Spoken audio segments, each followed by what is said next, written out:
Hello guys, welcome to Pakistani real reaction. तो कैसे हैं आप सब? उम्मीद है आप सब बढ़िया होंगे, मजे में होंगे, खुश होंगे, आबाद होंगे। मेरा नाम है मुदस्सिर, मैं हूं मुबशिर। सो गाइस, आज की वीडियो काफी ज्यादा कमाल की होने लगी। वीडियो को जो टाइटल है वो है अमेरिका चाइना को हवा ही नहीं लगने दी, मोदी यूं ही फाइटर जेट की डील नहीं रोक रहे थे, मच गया तहलका।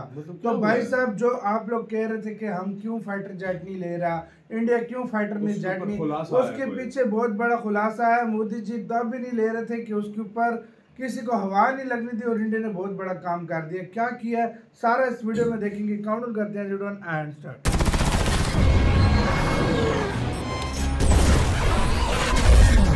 नए फाइटर जेट खरीदने में देरी का खुल गया बड़ा राज।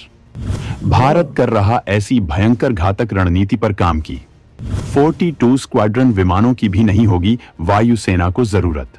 भारतीय वायुसेना में नए विमानों की सख्त जरूरत है, लेकिन भारत सरकार नए विमान नहीं खरीद रही है। तमाम विमानों पर बात की जा रही है, लेकिन 36 राफेल आने के बाद कोई फैसला अब तक नहीं लिया गया है। जब भारत ने 36 राफेल खरीदे थे, उसी वक्त भारत को ज्यादा लड़ाकू विमानों की जरूरत थी, लेकिन फ्रांस की कंपनी की तमाम मनमानियों की वजह से भारत ने केवल 36 विमानों का ही सौदा किया था। भारत की राजनीति में उन 36 विमानों पर ही बवाल मचाने की कोशिश की गई, लेकिन उसका कोई असर नहीं हुआ। भारत की सीमा में इस वक्त दो दुश्मन हैं, जिनमें एक आर्थिक तौर पर जैसा भी हो, लेकिन उसने अपनी सेनाओं के लिए काफी हथियार जमा कर रखे हैं। यहां तक कि वो चीन से 5वीं पीढ़ी के लड़ाकू विमान खरीदने वाला है, जबकि चीन दो 5वीं पीढ़ी के लड़ाकू विमान बना चुका है। हमारे विमानों का प्रोजेक्ट अभी भी अमेरिकी इंजन के इंतजार में अटका पड़ा है। अमेरिका ने एक नहीं, कई बार इंजन डिलीवरी के लिए नई तारीख बताई है। वायुसेना के पूर्व उप प्रमुख अनिल खोसला ने इस बारे में जो खुलासा किया है वो हैरान करने वाला है, जिससे ये क्लियर हो जाता है कि आखिर भारत को नए विमानों की चिंता क्यों नहीं है। जब लगातार विमानों के प्रोडक्शन और डिलीवरी में देरी हो रही है, तो फिर भारत विकल्प के तौर पर नए विमान क्यों हासिल नहीं कर रहा है? हवाई सुरक्षा के लिए भारत का क्या प्लान है? तो आइए जानते हैं इस बारे में सब कुछ।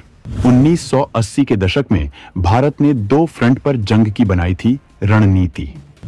मौजूदा वक्त में भारत के पास हैं राफेल और सुखोई जैसे विमान। जब भारत का 1962 में चीन के साथ युद्ध हुआ, उस समय भारत के पास उतनी क्षमताएं नहीं थी, हमारे विमान भी उतने ताकतवर नहीं थे, जबकि उस एरिया में भौगोलिक समस्याएं भी थीं, जिसकी वजह से चीन भारत पर हावी हो गया था। इसके बाद ही भारत ने चीन पाकिस्तान दोनों से एक साथ जंग की रणनीति बनाई थी, और तभी वायुसेना में 42 स्क्वाड्रन का फैसला किया गया था। लेकिन आज के वक्त में भारत के पास राफेल और सुखोई जैसे विमान हैं, जिनकी क्षमताएं जबरदस्त हैं। इनमें बेहद घातक हथियारों का इस्तेमाल किया गया है। ऐसे विमानों के रहते भारत को 42 स्क्वाड्रन की जरूरत नहीं रह जाती है। ये खुद वायुसेना के पूर्व उप प्रमुख अनिल खोसला ने कहा है। भारत ने जिन 36 राफेल विमानों को खरीदना था, उस वक्त वो और ज्यादा विमान खरीदने वाला था, लेकिन राफेल विमानों की क्षमताएं देखने के बाद 36 विमान ही खरीदे गए थे, जबकि इसके लिए उस समय फ्रांसीसी कंपनी का तकनीक न देने का फैसला भी जिम्मेदार था। भारत इसके अलावा स्वदेशी विमानों के प्रोडक्शन में लगा हुआ है, जिससे वायुसेना के विमानों की डिलीवरी हो सके, लेकिन अभी तक इंजनों के मामले में आत्मनिर्भरता न होने की वजह से भारत को इस प्रोजेक्ट में देरी हो रही है। भारत इसी वजह से 50 नए सुखोई विमानों की डील पर बात कर रहा है। इन विमानों का प्रोडक्शन भारत में ही रूस से लाइसेंस लेकर किया जाएगा, जिनकी किट रूस भारत को देगा। भारत सुखोई के लिए ताकतवर इंजन भी खुद ही बनाने में लगा है, जिससे मौजूदा सुखोई 30 को अपग्रेड करके इसकी ताकत में जबरदस्त इजाफा किया जाएगा। जबकि इस विमान में डीआरडीओ इतनी मिसाइलें लगा रहा है कि ये विमान अब एक मिसाइलों का ट्रक बन चुका है। इस विमान में भयंकर वजन लेकर उड़ने की क्षमता है। इसी वजह से भारतीय वायुसेना को ये विमान बेहद पसंद है।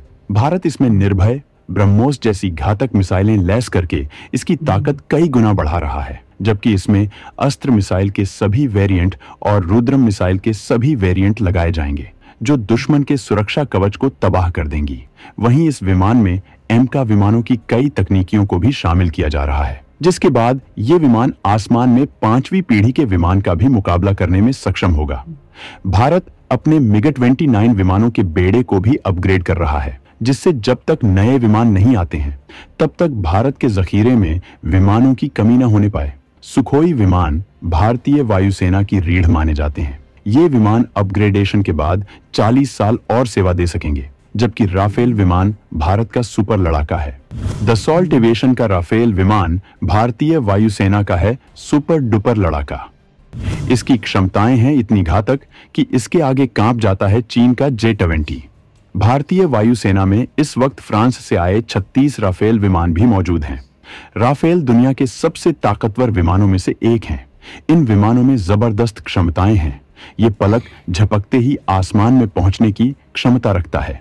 ये इतना ताकतवर है कि चीन एक राफेल के मुकाबले 4-4 J-20 तैनात करता है।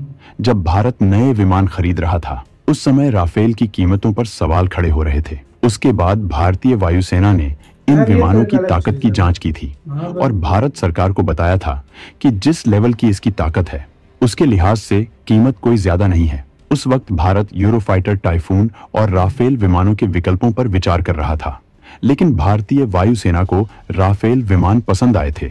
भारतीय वायुसेना को राफेल विमान इतना पसंद आए हैं कि अब जब भारत फिर के कुछ विमान खरीदने के बारे में फैसला कर रहा है, जिससे नए स्वदेशी विमानों की डिलीवरी में हो रही दिक्कतों को खत्म किया जा सके, तो वायुसेना राफेल विमानों पर ही जोर दे रही है। जबकि भारतीय नौसेना के लिए भी 26 राफेल मरीन आएंगे।